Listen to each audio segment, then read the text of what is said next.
Em primeiro lugar, eu vou pedir para você dar um like, se inscrever e ativar o sininho, pois esse conteúdo é joia! Olá, galerinha! Nesse vídeo eu vou mostrar para vocês a surra que o ministro Flávio Dino deu no Dudu Bananinha, que quis dar uma invertida no Flávio Dino, quis falar que ele foi um péssimo ministro, falou um monte de asneira. E olha a invertida que o Flávio Dino deu nele. Ele perdeu o rumo de casa, gente.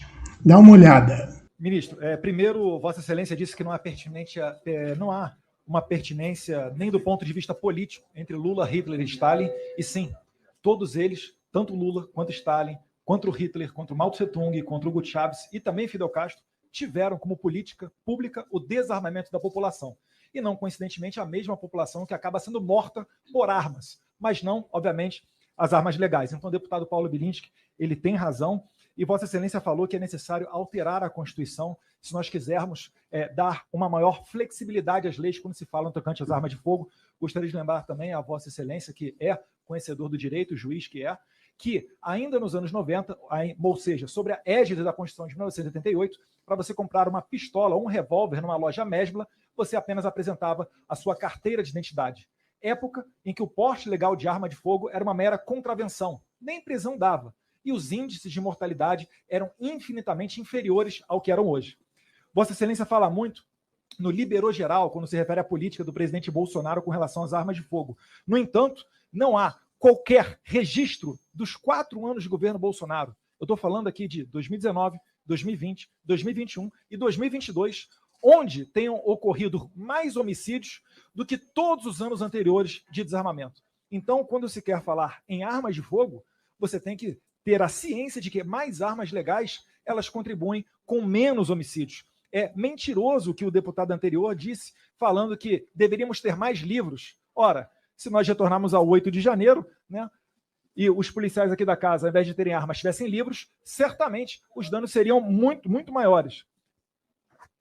Bem, certamente aqui não se cuida de um julgamento do presidente Bolsonaro, porque ele foi julgado pelo povo, foi reprovado, perdeu a eleição, haverá o julgamento pelos tribunais e o julgamento por Deus. Então, realmente, não me cabe, nesse momento, dizer se o presidente Bolsonaro fez isso ou aquilo, porque ele responderá perante os tribunais, e eu respeito a independência do Poder Judiciário.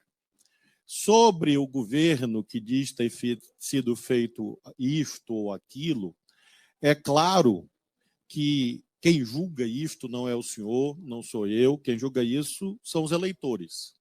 Essa pergunta que o senhor fez sobre se o governo foi bom ou ruim, foi feita nas urnas ao povo brasileiro, no dia 30 de outubro.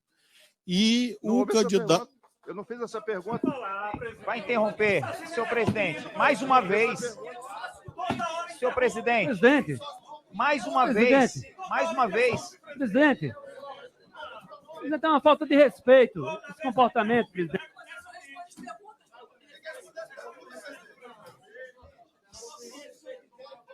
Secretaria, por gentileza, zero o tempo de novo. Os candidatos disputam eleição e aí o povo julga. Houve o julgamento no dia 30 de outubro, o seu presidente perdeu a eleição.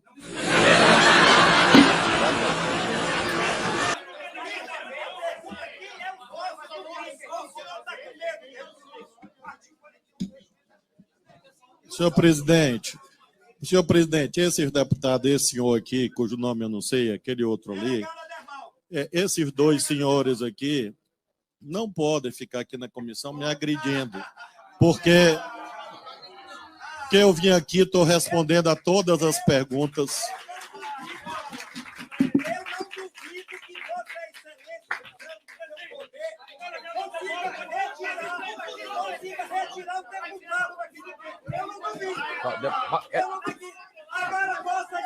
Presidente! Senhores, silêncio! Silêncio, deputado Eder Mauro, só um pouquinho. Deputado Eder Mauro, deputado Rubens, por gentileza. Mantenham-se em silêncio, senhores, por gentileza, todos.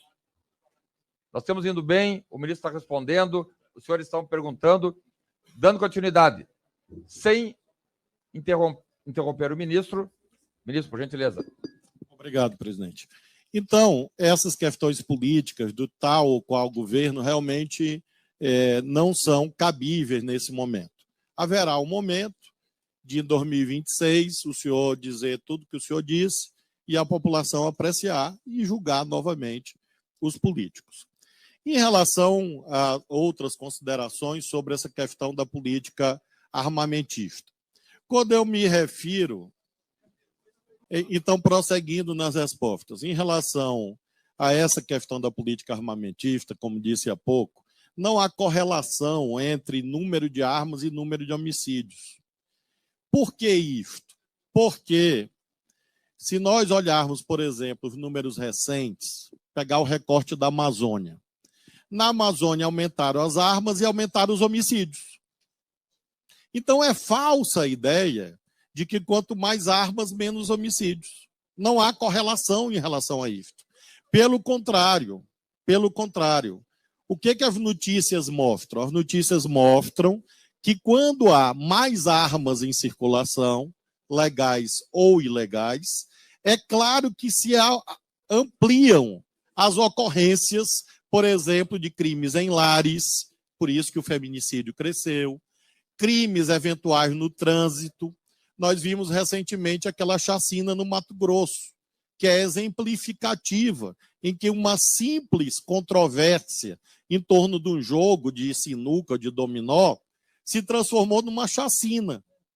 E aí é uma questão lógica, derivada do artigo 13 do Código Penal. Causas. Se aqueles... Aí, galera, se os bolsonaristas tivessem vergonha, o Dudu Bananinha nem saía mais de casa depois dessa, hein?